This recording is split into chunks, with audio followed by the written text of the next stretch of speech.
Bismillahirrahmanirrahim. Assalamualaikum warahmatullahi wabarakatuh. Para hadirin dirahmati Allah Subhanahu wa taala, kembali kita bertemu di sesi berikutnya dalam nasihat Ramadan. Setelah sebelumnya banyak kendala ya, jadi belum sampai terupload lagi. Nah, terakhir kita membahas tentang bagaimana kita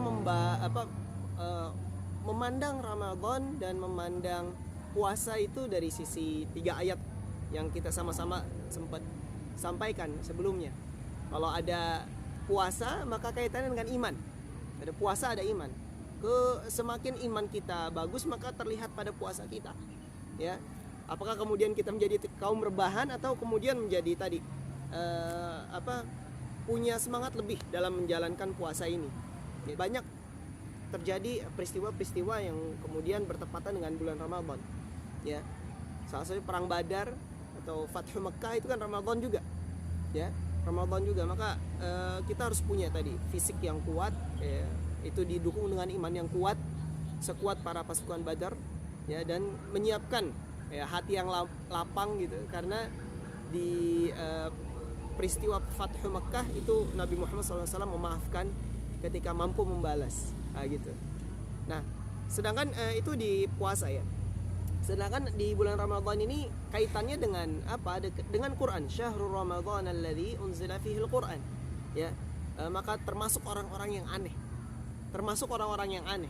Atau bahkan kita termasuk di sini. Na'udzubillah adalah ketika kita masuk ke bulan Ramadan tapi justru kita tidak dekat dengan Quran. Dan kita tahu bahwa bulan Ramadan adalah bulannya Al-Quran. Ya. Nah, sekarang kita masuk kepada berarti kita harus dekat sama Quran di bulan Ramadan. Nah, para hadirin rahmati Allah Subhanahu wa taala, Quran punya sifat ya tadi mengangkat, sebagaimana hadis Nabi, innallaha yarfa'u bihadzal kitabi aqwaman wa yadha'u bihil akharin. Sesungguhnya Allah mengangkat dengan kitab ini sebuah kaum dan menjatuhkan yang lain gitu. Karena kalau misalnya itu berarti ketika kita ingin naik derajatnya di hadapan Allah, maka dekatlah dengan Quran. Apalagi di bulan mulia seperti ini, yaitu bulan Ramadan, Syahrul Quran. Nah, para hadirin rahmati Allah Subhanahu wa taala, kita masuk bagaimana nih cara menikmati Quran. Kita paham bahwa Quran itu perlu kita paham, ya. Tapi bagaimana cara menikmatinya? Karena nggak semua orang menikmati Quran. Orang membaca Quran ya, orang membaca Quran iya, tapi orang mengerti paham maknanya itu nggak semua. Ya, nah jadi maka hari ini kita coba bagaimana cara menikmati Quran. Nah, para hadirin rahmati Allah Subhanahu wa taala, perlu kita ketahui ada nabi di antara nabi-nabi Allah namanya Yahya. Nah, ini namanya aja Quran menyebut belum ada di muka bumi kecuali Yahya, yaitu aja, gitu ya. Jadi kualitas luar biasa, bahkan dari namanya aja luar biasa nabi kita ini. Nah, ternyata kualitas hebat dari Yahya ini nggak berhenti sampai situ aja. Ternyata bahkan semenjak kecil dalam surah Maryam itu ayat 12 kalau tidak salah, itu disebutkan Yahya diberikan hikmah, padahal Yahya masih kecil, ya, di mana Allah Subhanahu wa taala berfirman, a'udzubillahi minasyaitonir rajim, ya Yahya khudhil kitaba biquwwah wa atainahu al-hukma sabiyya. Wahai Yahya, pegang kitab ini dengan sungguh-sungguh, dengan kekuatan. Sesungguhnya kami akan memberikan kepadamu hikmah walaupun kamu masih kecil. Ya, jadi ada Quran, ada hikmah di sana. Ya. Jadi kalau orang udah tersibghah dengan Quran, udah dekat sama Quran, dia adalah orang yang hikmah. Dia orang punya hikmah. Setiap tutur katanya, setiap gerak-geriknya, pokoknya punya hikmah. Bahkan diamnya aja dia punya hikmah, gitu ya. Nah, itu sebabnya hikmah ini sangat perlu. Ya, orang yang berinteraksi sama Quran ujungnya tadi dapat hikmah. Ya, kita lihat Luqman deh, Luqman tuh saking luar biasa, ada surah namanya Luqman, surah 31. Di awal-awal ayat itu tidak tersebut Luqman. Begitu masuk ke halaman berikutnya itu, ya tersebutlah Luqman. Tapi bukan hanya Luqman yang disebut. Itu ada tema nama Luqman, ada tema hikmah. Walaqad ataina Luqman hikmah. walaqad ataina Luqman al-hikmah. Ada Luqman, ada hikmah. Ya, sebelumnya ayat ini nggak berbicara tentang Luqman, nggak berbicara tentang hikmah, tapi tiba-tiba Luqman muncul untuk menjadi nama surat begitu. Ternyata bahasanya tentang hikmah. Jadi orang yang dekat sama Quran, dia ujungnya adalah orang yang pribadi punya hikmah, pribadi yang punya hikmah. Nah, berarti gimana nih caranya? Nah, kita kembali tadi. Kita kembali di ayat Maryam tadi. Ya Yahya khudhil kitaba biquwwah. Syekh As-Sa'di rahimahullah kalau tidak salah dalam tafsirnya juga menyebutkan yang pertama hafizah, menghafalkan. Nah, ini menghafalkan perlu diturunkan lagi. Tapi kita bacakan dulu yuk bagaimana Syekh As-Sa'di rahimahullah menafsirkan ayat ini. Pertama, hafizah, menghafalkan. Kemudian fahima ma'anihi. Jadi paham makna-maknanya. Fahima ma'anihi. Kemudian nanti ada wal amala bi awamirihi wajtinab bi nawahi. Ya, jadi intinya mengamalkan perintah-perintahnya, menjauhi larangan. Jadi ngamalin Quran atau ngamalin kitab. Kalau Yahya kemarin kan Yahya itu hidup sebelum Nabi Muhammad, berarti kitabnya bukan Quran. Ya. Tapi kalau kita turunkan ke dalam kehidupan kita begitu. Ini cara menikmati Quran, ngafalin, ya, pahami dan amalkan. Nah, gitu. Ini cara Quran itu bekerja dalam hidup kita. Cuma lagi-lagi untuk menghafal kita harus turunkan lagi. Nah, para hadirin yang dirahmati Allah Subhanahu wa taala, untuk menikmati Quran paling rendah, saya katakan paling rendah, ya. Karena ada makhluk Allah yang statusnya lebih rendah daripada kita, tingkat kecerdasannya. Itu sebabnya mereka tidak diutus dari golongan mereka seorang nabi atau rasul satupun, nggak ada. Yaitu golongan jin. Berarti kecerdasan mereka, karena rasul dan nabi harus punya sifat kecerdasan. Kecerdasan mereka di bawah rata-rata. Ya, jin. Ternyata jin itu bisa berubah pribadinya. Yang tadinya mungkin dia nggak ngerti Islam, begitu dengar Quran, menyimak Quran, ya, surah Al-Ahqaf mengatakan jin tersebut siap kembali kepada kaumnya untuk mendakwahkan tentang Allah dan kebenaran risalah Nabi kita Muhammad SAW. Nah, jadi poinnya adalah pertama kali kita mesti nyaman dengan dengar Quran.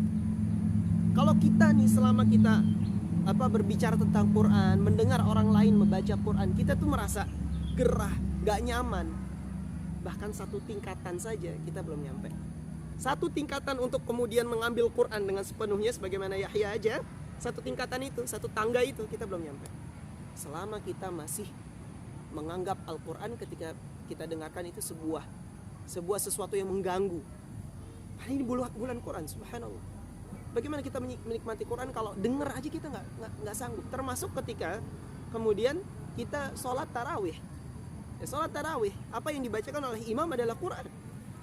Maka ketika kemudian kita sholat tarawih, kok kita rasanya pengen segera, begitu ya, berakhir pertemuan kita dengan Allah lewat sholat tarawih. Yang sholat tarawih juga ternyata membaca Al-Quran. Iman kita belum standar. Ya. Nah, jadi para hadirin rahmati Allah Subhanahu wa taala, maka poin mendengarkan ini adalah poin yang paling rendah. Ya, istima', bukan sima'. Istima' itu lebih kepada fokus mendengarkan. Ya. Nah, kemudian setelah itu adalah termasuk menghafal, karena menghafal itu metodenya salah satunya ada talaqi.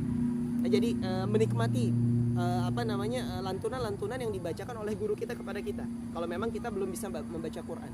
Dan padanannya juga banyak ya, ketika kita kemudian mendengarkan kajian-kajian ulama tentang Quran, ya, tafsir dan yang lainnya, tadabbur, itu juga termasuk di situ. Itu juga termasuk mendengarkan.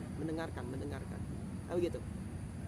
Kemudian setelah mendengarkan adalah mulai menghafal tadi. Nah, poin menghafal tadi makanya ada saya tadi katakan turunannya ada. Pertama mendengar, yang kedua menghafal, yang ketiga murojaah. Nah, ini para penghafal Quran banyak loss di sini. Saya sampaikan pada video kali ini bahwa kita menghafal Quran hanya menghafal saja, sesungguhnya kita belum sampai pada tingkatan yang diinginkan Quran, yaitu menikmati Quran. Kalau kita cuma menghafal doang, apa yang kita hafalkan ya juz 30, masuk ke juz 29, juz 30 lupa. Itu kenapa dia hafal? Karena tujuan menghafal bukan itu. Tujuan menghafal adalah menjaga. Maka kata-katanya adalah hafizah, hufazul Quran, tahfizul Quran. Itu dari kata-kata ha, fa, dha, artinya menjaga. Kalau menjaga itu bukan menghafal kemudian ditinggalkan, itu tidak menjaga, itu menyia-nyiakan. Ya, jadi menghafal Quran itu hidup, hafalan itu hidup dengan murojaah. Hayatul ilm bimutala'atihi atau kama qala, sebagaimana disampaikan oleh Syekh Shalih Al-Utsaimin dalam kitabnya Tadhkiratus Sami' wal Mutakallim. Kemudian disyarah sama beliau menyebutkan itu. Hayatul ilm bimutala'atihi. Jadi hidupnya ilmu itu dengan murojaah. Sama, karena Quran apalagi sumbernya ilmu, maka hidupnya Quran dengan murojaah. Nah, jadi kalau kita hari ini cuma menghafal, ya oke lah, katakan kita udah siap mendengar, hafal, murojaah, kuat hafalan kita, terus kita bangga. Kita kemudian sudah merasa di awang-awang, ya, sudah merasa menguasai Quran Ustaz, gitu ya. Subhanallah, itu baru satu tingkat. Maka jangan cepat, ya, jangan cepat puas dengan pencapaian hafalan kita. Nah, kalau Quran sudah 30 juz, apa sudah berhenti situ aja? Ada hadis yang menunggu kita, ada qaul ulama yang menunggu kita, yang kemudian harus kita hafalkan. Gitu loh. Baru kita menjadi pribadi yang tadi benar-benar hikmah tadi itu. Ya, kita sebut di awal. Hadirin rahmati Allah Subhanahu wa taala, setelah menghafal masih ada tingkatan tadabbur atau membaca tafsir. Nah, ini harus punya guru. Enggak bisa sendiri. Ya, enggak bisa, apalagi kita tahu kita enggak ngerti bahasa Arab dan yang lainnya, itu fatal. Itu fatal. Jadi perlu guru. Kalau ada guru yang siap ngajari, hadirin semua, coba dikejar. Doakan guru itu, kemudian minta nasihatnya. Karena guru seperti ini mahal sekali. Kita belajar matematika, guru gak, subhanallah, banyak, ya kan, bahasa Inggris segala macam banyak. Tapi begitu kita disuruh menikmati Quran, itu kita nggak pernah nyari guru gitu loh. Kita bela-belain uang kita habis untuk, bukan nggak boleh, silahkan, ya, karena menuntut ilmu itu wajib, ya silahkan. Ya, kita bela-belain untuk kemudian mendatangkan guru, ya, atau bahkan les segala macam. Uang kita habis untuk ilmu-ilmu yang seperti itu, dan itu baik. Tapi kita lupa dengan ilmu yang luar biasa, melebihi ilmu yang tadi, yaitu Quran. Kita nggak pernah kemudian mencari guru khusus yang kemudian kita datangi, kita muliakan, kita berikan mungkin sebagian harta kita kepada guru tersebut. Ya, kita nih nggak adil gitu dengan ilmu-ilmu Allah, bahwa matematika, IPA, IPS ilmu Allah, ya, itu ilmu Allah. Tapi ada ilmu yang mencakup itu semua, kita lupakan, yaitu Al-Quran. Itu kan jadi masalah. Kemudian yang ketiga, terakhir, cara menikmati Quran adalah mengamalkan sebagaimana Syekh As-Sa'di rahimahullah mengatakan demikian. Mengamalkan. Ya, kita ngamalin apa mau Quran, apa mau Allah, apa mau Rasul yang tertera dalam Quran dan hadis, kita amalkan. Kita amalkan, gitu loh. Nah, cuma bagaimana kita mengamalkan ketika kita tidak tahu maknanya, ya. Bagaimana kita mau tahu maknanya sedangkan kita saja belum menikmati Quran. Jadi semua tadi itu berkaitan. Nah, jadi hari ini kita membahas tentang, yuk kita tahu bahwa Quran itu penting, maka yuk kita bagaimana sekarang cara pandang kita agar Quran bisa aktif dalam tubuh kita, agar kita bisa sebagaimana Yahya alaihissalam, agar kita bisa sebagaimana Luqman alaihissalam. Nah, seperti itu. Jadi para hadirin rahmati Allah Subhanahu wa taala, pada kesempatan ini sekali lagi saya ulang, cara menikmati Quran sebagaimana Syekh As-Sa'di rahimahullah menyebutkan, menghafalkan, memahami maknanya, dan mengamalkan isinya. Ya, dan rinciannya sudah saya sebutkan tadi sebelumnya, bahwa menghafal salah satu punya 3 turunan. Yang pertama mendengarkan, menghafal, dan murojaah. Kemudian mengetahui maknanya, ini perlu guru, ya, belajar tafsir, tadabbur, dan yang lainnya, dan kemudian mengamalkan. Ya, demikian kesempatan hari ini kami sampaikan sharing ilmu.